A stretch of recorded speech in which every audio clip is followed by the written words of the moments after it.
Salut tout le monde, bienvenue pour cette nouvelle vidéo hebdo crypto. On va débuter avec l'analyse sur le Bitcoin. Si vous avez des questions ou que vous voulez avoir les mises à jour des plans qu'on va proposer dans la vidéo, je vous invite à rejoindre notre canal Telegram, hein, c'est gratuit, le lien est dans la description. Donc sur le Bitcoin, on va être rapide et concis, il n'y a simplement rien à faire. En format mensuel pour le coup, on est toujours bloqué par l'oblique de résistance. Donc on ne peut pas acheter sous la résistance. Si on regarde en format hebdomadaire, on est sous la résistance. Et ce qu'on peut voir en hebdo, c'est le niveau à la hausse à franchir. Pour moi, c'est les 10 400. C'est les anciens sommets. C'est un peu au-dessus de l'oblique. Donc assez haut pour éviter les mèches. Si on dépasse les 10 400, pour moi, c'est vraiment bullish. Ça veut dire qu'on a réussi à casser la résistance. Là, ça sera un gros signal acheteur. Tant qu'on est en dessous, même si on monte un peu au-dessus de l'oblique, j'ai peur qu'on fasse une mèche comme on a fait ici, donc je resterai neutre. A l'inverse, si jamais on n'arrive pas à franchir l'oblique de résistance et que les cours repartent à la baisse, pour moi le signal que la baisse se réenclenche, c'est si on passe sous les 8500 en clôture. Si on passe sous les 8500, l'objectif de la baisse, c'est de retourner tester le bas du triangle, hein, du grand triangle en rouge qu'on a.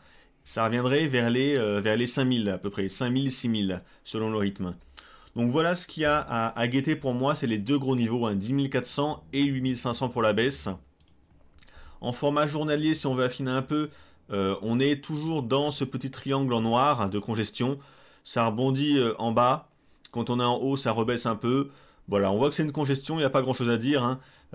Faut attendre une sortie par le haut ou par le bas, même pour un trade court terme.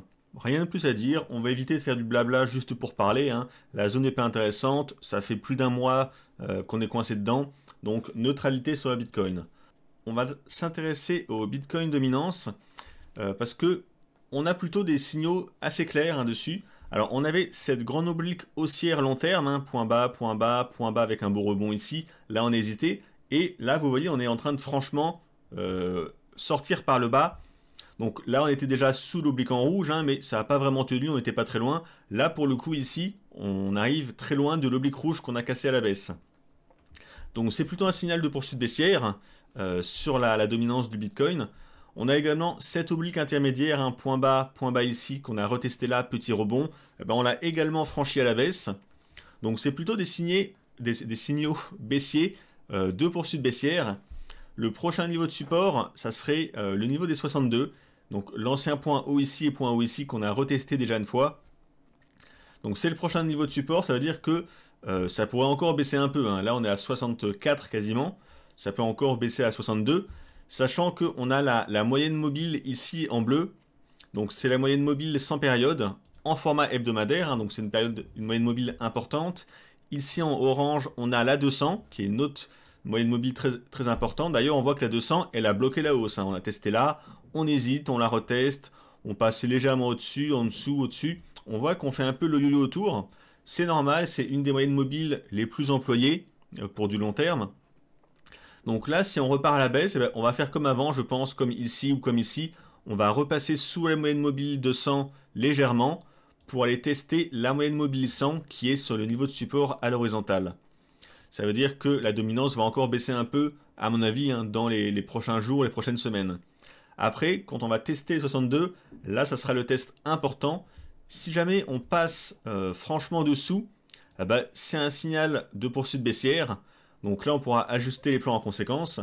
Par contre, attention, tant qu'on n'est pas passé clairement en dessous, ça pourrait rebondir, revenir tester peut-être cette oblique en bleu, et donc remonter vers les 67.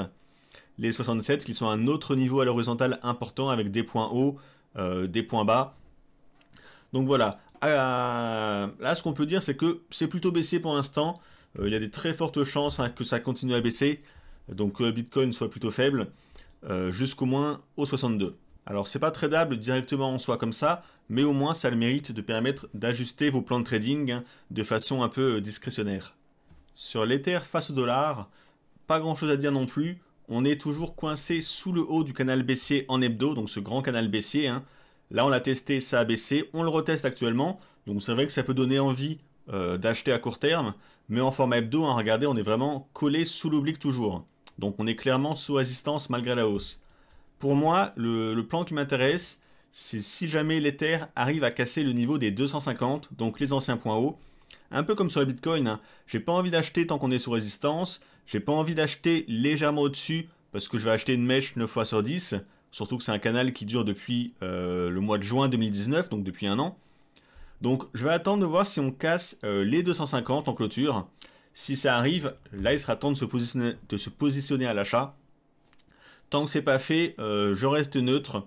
C'est trop risqué d'acheter alors qu'on est sous résistance, hein. Si jamais la résistance tient bien, eh ben, les cours pourraient repartir à la baisse dans le canal. Alors j'avais déjà annoncé, hein, le niveau des 150, ça sera un niveau intéressant dans le canal pour repasser acheteur pour des plans en swing. Mais là, clairement, il n'y a rien à faire tant qu'on est collé en dessous, hein. Pour ceux qui chercheraient des ventes, en format journalier, là c'est peut-être plus intéressant, hein.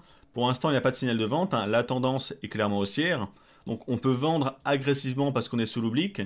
Mais si vous voulez être prudent, moi j'attendrai la cassure de ce niveau. Donc là c'est la zone des 215. Ici 215, voilà. Cette zone, c'est ancien point bas ici. Point haut, zone de congestion, on l'a cassé à la hausse, on l'a retesté 3-4 fois ici. Donc c'est une zone de support tant qu'on est au-dessus maintenant. Si on passe en dessous, donc si on passe sous les 215 en clôture journalière au moins, eh ben, ça veut dire qu'on a cassé un support, donc il y a des bonnes probabilités de poursuite baissière. Et ça veut dire qu'on a réussi à se décoller de l'oblique ici. Donc ça veut dire que la résistance hebdo a fait son rôle et a repoussé les cours à la baisse. Donc on peut raisonnablement penser que les acheteurs ont échoué et que le mouvement de baisse va se poursuivre si on passe sous les 215. Alors il faudra également guetter, hein, les moyennes mobiles 600 et 200 qui sont en train de monter. Donc ça veut dire qu'il faudra suivre le rythme des moyennes mobiles. Ça sera un niveau de support également dynamique, hein. Donc je pense qu'elles vont revenir à peu près vers les 215 avec les prochains jours. Mais voilà, ça peut vous donner un élément supplémentaire. Si on les franchit à la baisse dans les prochains jours, ben, c'est un signal baissier. Dans tous les cas, pour l'instant, neutre, hein. Ce qu'on voit sur les derniers jours qu'on a ici, sur cette zone, c'est qu'on est plutôt dans un range, hein, avec des points hauts ici à 250, des points bas ici vers les 215. Donc c'est un range, hein. Attendre la sortie par le bas pour vendre et la sortie par le haut pour acheter. Voyons maintenant des actifs plus intéressants. Alors il y a ONT en USDT. On est dans un espèce de biseau, hein, même si c'est pas vraiment un biseau. On est en tout cas sous résistance de cette oblique en format hebdomadaire. Donc je ne sais pas si on va franchir à la hausse ou pas, hein, l'oblique. Pour l'instant c'est trop tôt. On a tenté de la franchir avec une petite mèche pour l'instant, mais il faudra attendre la clôture hebdomadaire, hein, voir si on a clôturé au-dessus ou pas. Pour l'instant c'est pas gagné. Donc il y a des chances que ça reparte à la baisse parce qu'on est sous résistance. Mais là où l'actif m'a intéressé, c'est si on passe en format mensuel. En format mensuel, on voit que c'est baissier, mais regardez le volume en bas. Le volume est haussier. Donc quand je dis haussier, hein, c'est qu'il est croissant ici. Sur la phase de hausse qu'on a ici en tout cas. Donc c'est haussier. En général, quand on a une hausse du volume qui accompagne un mouvement, ça veut dire que c'est un vrai mouvement qui a du sens, qui intéresse les acheteurs. Et c'est une des rares cryptos qui a cette config, hein. Si on en regarde d'autres au hasard, hein, là j'ai pris Bitcoin, regardez le volume sur les 3 derniers mois et en baisse. Même Teso qui surperforme, le volume sur les 3-4 derniers mois est clairement en baisse. Pareil sur Omisego, hein, on n'a quasiment pas de volume, en tout cas pas en hausse. Le Neo, pareil, volume en baisse. Link, malgré la hausse faramineuse qui fait, volume en baisse. Donc vous voyez tout ça pour vous dire que c'est vraiment l'exception en ce moment. Sur ONT, on a du volume qui est en hausse. Donc on va regarder en format hebdo. Donc en format hebdo, on a bien le volume en hausse toujours, hein, qu'on retrouve. C'est pour ça que l'actif m'intéresse. Je me dis, si on aperçoit une hausse de volume sur un mouvement haussier depuis 3 mois, ça peut être un gros signal d'achat qui annoncerait une grosse hausse à venir. Surtout que c'est le seul dans ce cas. Donc comment on fait maintenant qu'on a vu ça? Là, c'est juste pour vraiment s'intéresser à ONT. Maintenant, il faut attendre le signal. Donc le signal, soit on a une clôture hebdomadaire au minimum, hein, au-dessus de l'oblique, donc clairement au-dessus, donc à voir à la fin de la semaine. Et si on veut affiner un peu, en format journalier, on a un canal haussier comme ça, en fait, qui a drivé toute la hausse qu'on a eue depuis le point bas en mars. Donc ça drive la hausse, et vous voyez là, on a franchi l'oblique en noir, hein, en format journalier, on l'a retesté par au-dessus, on est au-dessus des moyennes mobiles 100 et 200, Donc ça montre vraiment qu'il y a une tendance de fond qui est haussière en format journalier. Du coup, soit vous attendez la clôture hebdo, voir si on a clôturé au-dessus de l'oblique, et là on peut tenter un achat, soit en format journalier. Je me dis que si ça corrige un peu, ici, ça correspondrait simplement à un retest de l'oblique, hein, cassure à la hausse puis un retest ici, et en plus on serait sur le bas de ce fameux canal haussier parallèle qu'on a. Donc là ça pourrait être un niveau intéressant, hein, c'est parce que ça fait un cluster de deux niveaux, à la fois l'oblique noir et à la fois le bas du canal. Donc la zone, hein, c'est grosso modo la zone des 0,5970. Peut-être tenter un achat dessus. Alors visez peut-être même une mèche, hein, on va essayer d'affiner un peu. On peut peut-être essayer de tracer... alors on va voir si on peut affiner un peu les obliques. Là on aurait peut-être quelque chose comme ça ou comme ça. Voilà, à plus court terme, hein, cette oblique point bas parfait, elle est pas mal pour essayer de canaliser une mèche. Vu que c'est un niveau qui va être vu par beaucoup de monde ici, souvent on a des mèches en dessous. Et en plus, si on mèche un peu en dessous par ici, eh ben, ça correspondrait à un test des moyennes mobiles qu'on aurait ici, et ça nous fait un meilleur prix d'achat. Donc peut-être tenter de jouer un achat comme ça, d'attraper une mèche, hein, pour jouer le rebond à l'intérieur du canal, avec un stop un peu large en dessous, vu que c'est une zone de prix, qu'on a les moyennes mobiles qui sont là, et que souvent quand on teste les moyennes mobiles, il y a des grosses mèches, il faut vraiment voir ça comme une zone de prix un peu large. Donc un stop un peu large en conséquence, et n'oubliez pas que là on essaie de prendre un trade en journalier, mais nous on aimerait bien une validation en hebdomadaire. Donc en hebdomadaire, si on fait une petite mèche sous l'oblique noir ici, ça peut faire une mèche assez importante. C'est pour ça que si on tente le coup, il faut un stop un peu large, du coup on prend une position un peu plus courte. Et ce qu'on vise en objectif, hein, je vais enlever ça, on voit plus rien. Moi là je parle vraiment pour un trade en long terme, en swing, hein, avec un retour à minima sur ce niveau. Hop, qu'on a ici. On va remettre le prix, voilà, ici. Donc le point bas, point haut, point haut. Donc on reviendrait vers le niveau des 1. Donc c'est pour ça que vous voyez, si on achète dans cette zone, hein, par ici, le niveau des 1, ça ferait 66% de hausse. Donc on peut bien avoir un stop à 10, 15, même 20%. Si on en vise 60 à la hausse, ça laisse un bon ratio rendement-risque. Donc voilà, donc deux plans. Soit vous achetez, si on corrige, vous essayez d'attraper une mèche basse dans la zone ici. Donc entre 56 et 59, grosso modo. C'est une zone pour tenter avec un stop un peu en dessous. Soit vous êtes prudent, vous attendez la clôture hebdo, de voir si en hebdo on va casser ou pas l'oblique comme ça, et on pourra se placer à l'achat avec un stop toujours, hein, sous l'oblique. Voilà, mais dans tous les cas, l'actif est intéressant pour moi vraiment, parce que c'est le seul actif qui a du volume haussier pour l'instant. Donc si ça présage d'un vrai breakout haussier, et d'un vrai retournement de marché, eh bien, on peut avoir des objectifs à la hausse très ambitieux. On est sur l'Ethereum classique, donc ETC face à l'USD. J'avais déjà montré cette config, on a un beau range en format journalier. On avait conseillé des achats en bas du range, là ça monte bien. Donc la suite du plan, si vous êtes acheteur en bas, hein, tenez la position au moins jusqu'au haut du range.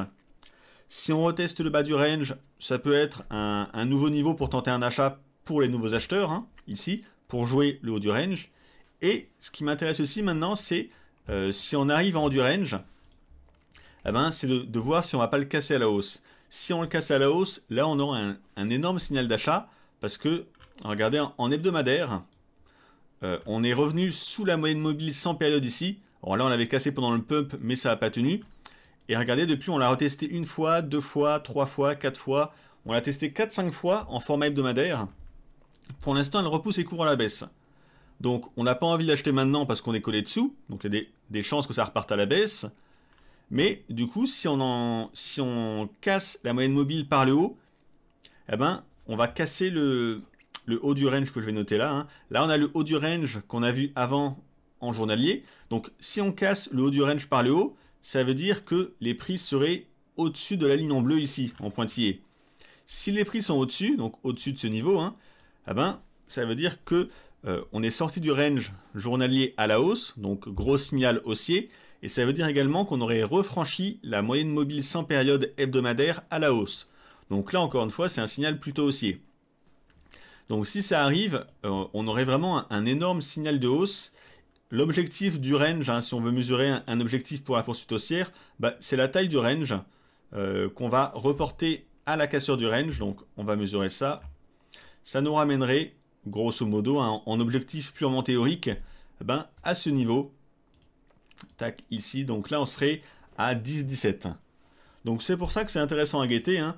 Pour moi, sur ETC, si vous êtes acheteur, tenez la position. Si on baisse et qu'on revient vers les 5,35, 5,40, on peut tenter un achat avec un stop un peu en dessous pour viser le haut du range. Et si jamais on casse le range à la hausse, donc une clôture au moins journalière, hein, au-dessus des 7,93, 7,93, c'est pas mal.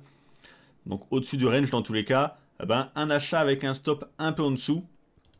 Donc je vais mettre un ordre, hein, pour que vous puissiez voir quelque chose comme ça. Et on vise l'objectif purement théorique. Hein. On peut même avoir un stop pas trop serré, un stop de 8, 9, 10%. Vu qu'on vise 30% de hausse, bah, ça laisse un bon ratio rendement-risque.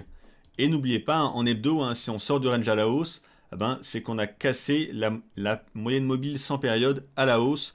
Donc ça pourrait être un signal de poursuite haussière à long terme. Hein. Peut-être même qu'on pourrait aller chercher les anciens sommets qu'on a fait ici à long terme. Donc ce sera à voir et à affiner.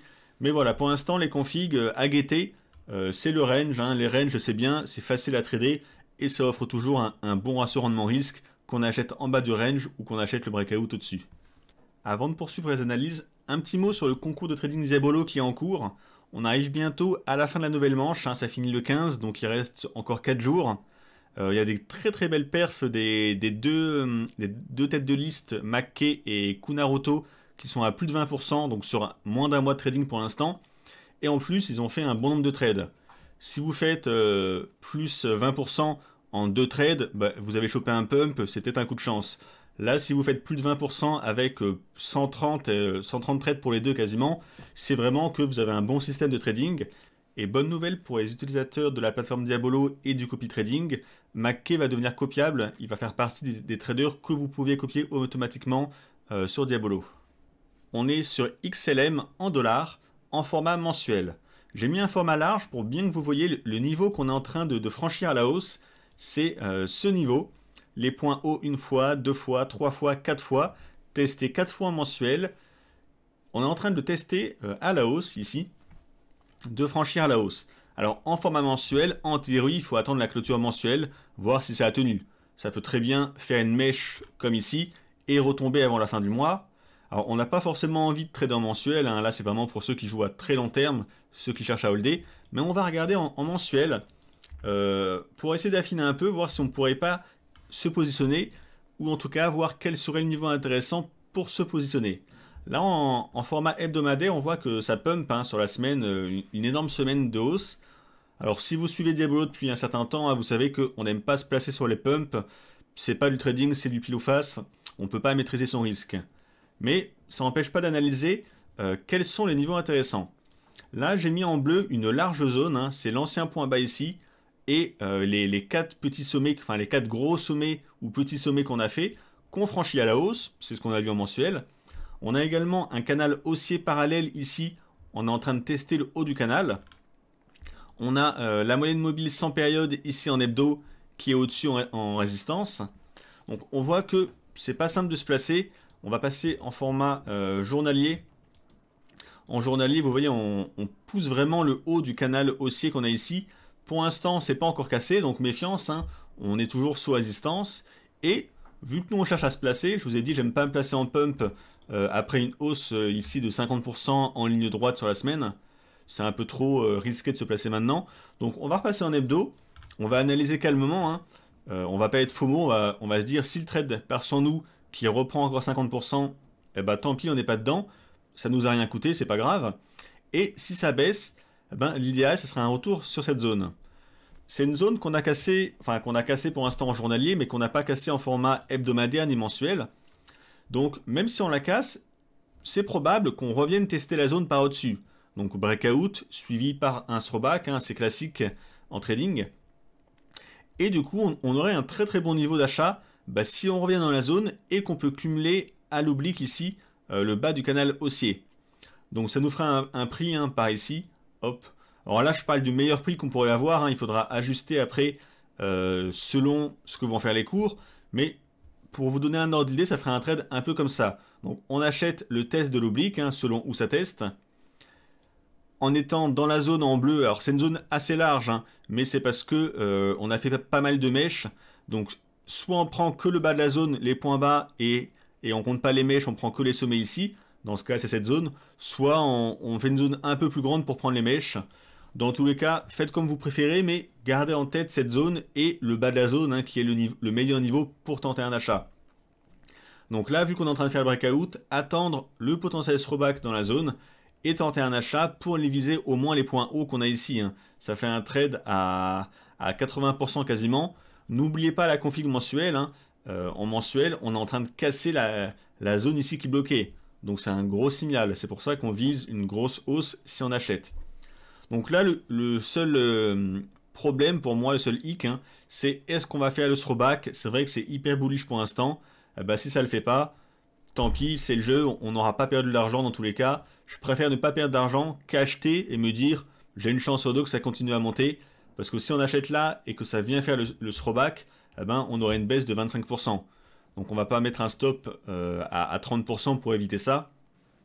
Donc je préfère me placer que si on a meilleur prix, si on fait un throwback sur les anciens points hauts ici. Donc à partir de 0,90, hein, le prix pour vouloir se remettre à acheter. Mais j'attendrai plutôt un retest de la zone basse, hein, vers les 80 grosso modo. Et on va finir avec le BAT face au Bitcoin. On avait déjà fait des beaux trades dessus. On va refaire un point sur la situation. Donc on est sorti de ce canal baissier par le haut, breakout ici, puis throwback, puis on a formé un nouveau canal haussier. Donc là on avait acheté pendant la hausse. Et maintenant, ce qu'on fait, c'est que là on corrige. On corrige sur le niveau des 27-21, qui est un niveau à l'horizontale avec plein de points hauts ici. Donc c'est un fort niveau. Et on a corrigé dessus, et depuis on stagne dessus. Du coup, je me dis, si on revient tester le bas du canal haussier qu'on a ici, tout en stagnant, hein, on va continuer à latéraliser, eh ben, ça pourrait être un bon niveau pour vouloir acheter, parce qu'on est sur un support ici des points hauts qui a fonctionné très souvent, donc c'est une forte zone de support, et en plus on pourrait cumuler au bas du canal haussier. Donc c'est plutôt un plan intéressant à suivre, et si on rajoute Ichimoku en plus, on aurait le Kumo journalier qui serait également en support, hein, dans la zone. Alors si on latéralise, si on baisse un peu comme ça, méfiant, ça on pourrait venir faire une petite touchette du Kumo ici. Mais à suivre sur la semaine prochaine, je pense. Si on latéralise encore pendant une semaine comme on fait depuis déjà une semaine, hein, ici, on pourrait avoir une super entrée pour tenter à la fois le Kumo journalier, le niveau de support des 27-20 qui est un gros support historique, et le bas du canal haussier. Donc tenter un achat, on va placer un ordre, hein, ici idéalement. Un stop, alors un peu en dessous, hein, un stop pas très gros, hein, à 5% c'est bien. Et vous visez un retour sur la médiane du canal et les anciens points hauts ici. Donc ça fait déjà 10%, ça fait un ratio de 2 pour 1. Et après visez cette zone, la zone des 31,97, enfin 32 quoi. Les anciens sommets qu'on a ici, ici et ici, qu'on a déjà testé ici, c'est un objectif logique, hein, ça ferait 17% de hausse. Donc voilà pour le BAT, il me plaît parce que la config est très propre, hein, simplement. On a vraiment une belle tendance haussière ici, des points hauts de plus en plus haut, des points bas de plus en plus haut. On arrive sur un triple support ici, avec Ichimoku, avec le bas du canal et avec le niveau horizontal. Donc vouloir acheter un actif aussi, c'est déjà un bon plan. Si en plus on a un triple support, pour moi c'est vraiment à tenter. Il faut simplement que les cours nous offrent une entrée par là. Et donc ça veut dire que les cours continuent à dériver comme ça un peu mollement pendant à peu près une semaine. On arrive au bout de la vidéo. Si vous avez aimé, n'hésitez pas à liker et à partager, à votre bon cœur. Et je vous dis à mercredi prochain pour le live. Salut tout le monde et bon week-end.